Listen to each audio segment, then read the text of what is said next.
ஓட்டு ஒரு சடங்கா? ஓட்டு ட்ரெடிஷன் இல்லை, சாய்ஸ். ஆதி காலத்திலிருந்து நாங்கள் அதே கட்சி தான்.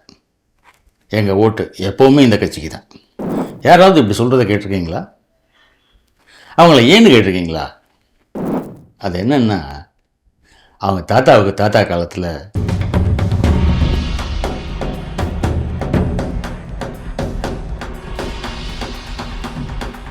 ஒரு தாத்தா கட்சி மாற்றி ஓட்டு போட்டுட்டாராம். குடும்பமே ரொம்ப கஷ்டப்பட்டு போச்சான். அதுக்கு அடுத்து வந்த தலைமுறையில் ஒரு தாத்தா எங்கள் தாத்தாவை கூப்பிட்டு குலதெய்வத்தை மாற்றினாலும் மாற்றலாம், கொண்ட கட்சியை மாற்றிவிடாத அப்படின்னு சொல்லிட்டு மண்டே போட்டார். அப்போலேருந்து எப்போ எலெக்ஷன்னாலும் சரி இந்த கட்சிக்கு தான் எங்கள் ஓட்டு. இல்லைன்னா ஓட்டு மாதிரி கண்ணை குத்திடும்.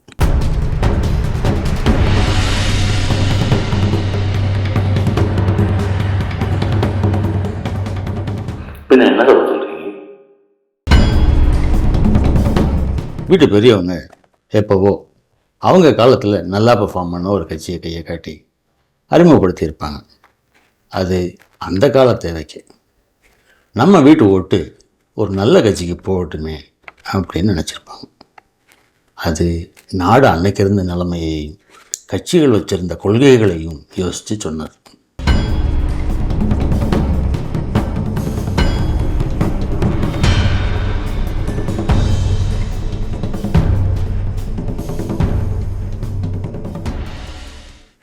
அன்னைக்கு அரசியலும் நல்லா இருந்தது, அரசியல் கட்சிகளும் நல்லா இருந்தது. அது இப்போவும் அப்படியே இருக்குமா என்ன?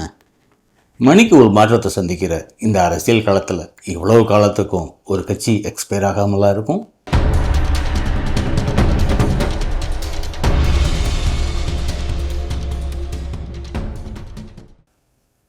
இதில் இப்போவும் அதையே தான் ஃபாலோ பண்ணணும்னு அடம் பிடிச்சா எப்படி? ஒரு விஷயத்தை அடுத்தடுத்த காலங்களுக்கும் பொருந்ததான்னு பார்க்காம யோசிக்காமல் ஃபாலோ பண்ணால் அது பரம்பரை பெருமை இல்லை, பரம்பரை வியாதி. ஆமாம், பழக்கத்துக்கு அடிமையானால் அது ஒரு வியாதி தான். ஆமாம், இப்போ வர்ற எலெக்ஷனுக்கு தாத்தா காலத்து காரணத்தை கையை காட்டுறீங்க. உங்கள் ஓட்டு இந்த காலத்தை ஆளவா, இறந்த காலத்தை ஆளவா? இந்த எலெக்ஷனில் நீங்கள் யாருக்காக ஓட்டு போட போகிறீங்க? ஓட்டு மாறிக்கா இல்லை நாட்டு மாறிக்கா? கட்சிகளும் கூட எக்ஸ்பைரி ஆக வாய்ப்பு இருக்கா? Say yes or no. ஒத்த ஓட்டை வச்சு ஹீரோயிசமா? மொத்த நாட்டுக்கும் ரீஎலெக்ஷனா? அப்புறம் மகளே, எலெக்ஷன் வந்தாச்சு, ஓட்டு போடணும். என்ன முடிவு? யாருக்கு ஓட்டுன்னு முடிவாயிருச்சா? ஓட்டு யாருக்குங்கிறது உங்களோட சொந்த முடிவு தானே? நல்லா யோசித்து எடுத்த முடிவு தானே? நானே யோசித்து நானே முடிவெடுத்ததுன்னு பெருமைப்படுற அளவுக்கு தகுதியான முடிவு தானே? இல்லை எல்லாரும் போட்ட கட்சிக்கு நானும் போட்டேன்னு கூட்டத்தில் கோவிந்தா போட போகிறீங்களா? ஏன் இதுக்கெல்லாமா தனியாக உட்காந்து யோசிக்கணும்னு அப்படி விட்டுட்டீங்களா? இது யோசிக்கவே தெரியாதவங்க பண்ணுற வேலை இல்லையா? இதில் என்ன பிரயோஜனம் இருக்கும்? இப்போ உங்களோட ஒரு ஓட்டு வீணாக போச்சா? ஒரு ஓட்டுனா என்னன்னு தெரியுமா? அது எவ்வளோ முக்கியம்னு தெரியுமா? சினிமா படம் கூட எடுத்திருக்காங்களே ஐயா, பார்த்தது இல்லையா? 49P ஒரு சட்டம், ஹீரோட ஒத்த ஓட்டை பதிய விடலைங்கிறதுக்காக மொத்தமாக நாடு பூரா ரீஎலெக்ஷன் வர வைப்பார். அதை பார்த்த அப்புறமா புரியலை உங்கள் ஓட்டோட பவர் என்னன்னு.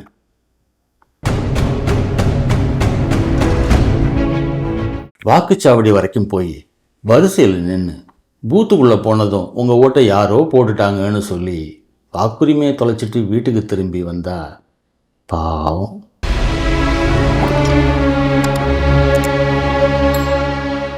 அவர் கட்சிக்காரங்க.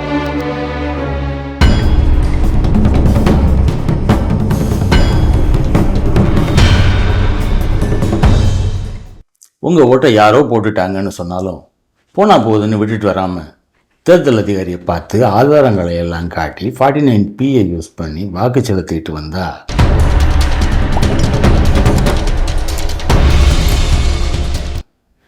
அவர் உரிமை போராளி 49P.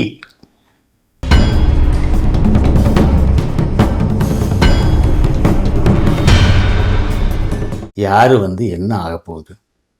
நல்லவங்கன்னு யாருமே இல்லை. நாம் யாருக்கு ஓட்டு போட்டாலும் அதை மாற்றி அவங்க போட்டுக்க போகிறாங்க. இப்படிலாம் ஏதேதோ காரணம் சொல்லி பொறுப்பை தட்டி கழிச்சாங்கன்னா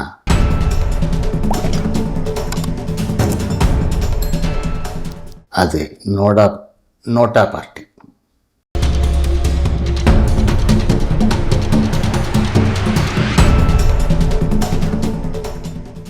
ஆதார் அட்டை, ஓட்டர்ஸ் ஐடியிலெல்லாம் உங்கள் முகம் உங்களை மாதிரியே இல்லையேன்னு திருப்பி அனுப்பிட்டாங்கன்னா அவர் பாவம், எலக்டோரல் ஏமாளி.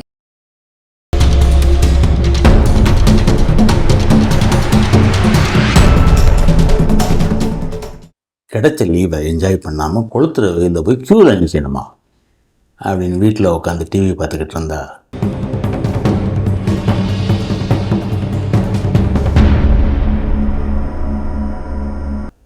அவர் அரசியல் துரோகி.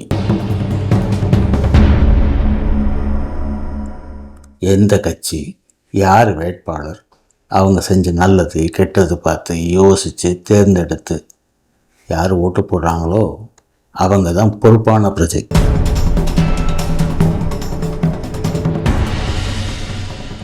தகுதியான வாக்காளர்.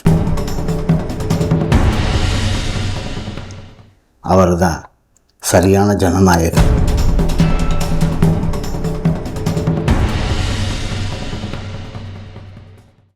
உங்கள் ஓட்டு சொந்த ஓட்டா இல்லை இரவல் ஓட்டா? இந்த கட்சி ஆதரவுக்கு காரணம் நீங்கள் யோசித்து எடுத்த முடிவா இல்லை கருத்தை கடன் வாங்கியிருக்கீங்களா? உங்கள் கட்சியோட தகுதிகள் பற்றி ஒரு 2 நிமிஷம் பேச சொன்னால் முடியுமா? எதுக்காக அந்த கட்சியை தேர்ந்தெடுத்தீங்க? ஏன் அந்த தலைவரை தேர்ந்தெடுத்தீங்க? அவர் கொள்கை என்ன? அதில் உங்களுக்கு என்ன ஈர்ப்பு? இது மாதிரி ஏதாவது காரணம் சொல்ல முடியுமா? உங்கள் கட்சியை பற்றி 2 நிமிஷம் பேச சொன்னால் உங்களால் பேச முடியுமா? சொல்லுங்கள், எதுக்காக அந்த கட்சி?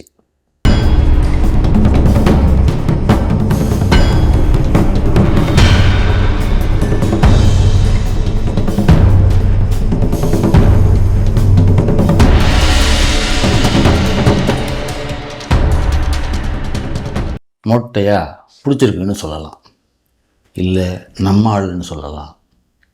ஆனால் அதெல்லாம் காரணம் இல்லை. காரணமே இல்லைன்னா அந்த கருத்தே உங்களோடது இல்லைன்னு அர்த்தம். வெளிப்படையாக விளக்கம் சொல்ல முடியாதுன்னா அது உண்மையிலேயே எப்படி சரியானதாக இருக்கும்? உங்கள் ஓட்டுக்கு காரணம் உங்கள் சுய கருத்தா இல்லை ஓசி கருத்தா? இது நீங்கள் விருப்பப்பட்டு ஏற்றுக்கிட்டதா இல்லை வேறு ஏதோ கட்டாயம், இல்லை வேறு ஏதாவது சம்திங்?